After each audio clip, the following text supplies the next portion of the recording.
Ovdje sam samo želeo da poentiram da deca i mladi na vreme treba da shvate, nezavisno od toga čime će se baviti u životu, da treba da razvijaju svoj govor, da bi sutra kao lekari, kao arhitekte znali da predstave svoju ideju na pravi način, da ljudi to razumeju, da to bude jasno i da tim svojim govorom, što je vrlo važno, zainteresuju drugi.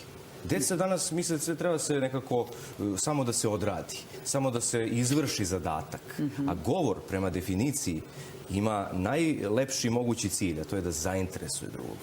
Zato imate govornike koje gledamo otvorenih usta i imamo one koje slušamo, a ništa nismo čuli. Dakle, kada kažemo neko ima harizmu ili talenat, radi se o veštinama komunikacije, o veštinama oratorstva. Često se tu postavlja pitanje šta je u govoru, u nastupu, u komunikaciji važnije. Da li ono šta ćemo reći ili kako ćemo to reći. I tu dolazimo također do jednog odgovora za sve čitaoce ove knjige, a to je da je najbolje uspostaviti balans, pravu ravnotežu između onoga šta se kaže, jer bez toga ne vredi ništa, tako. Ali ako nema onoga kako, ako mi ne umemo to da predstavimo, ako ne umemo da naglasimo, pauziramo kad treba, određenom brzinom kažemo, ako je nešto manje važno, možemo slobodno reći brže, ako je nešto bitno, usporimo, naglasimo i uopšte to poigravanje sa načinom kako ćemo nešto reći oplemenjuje sadržaj.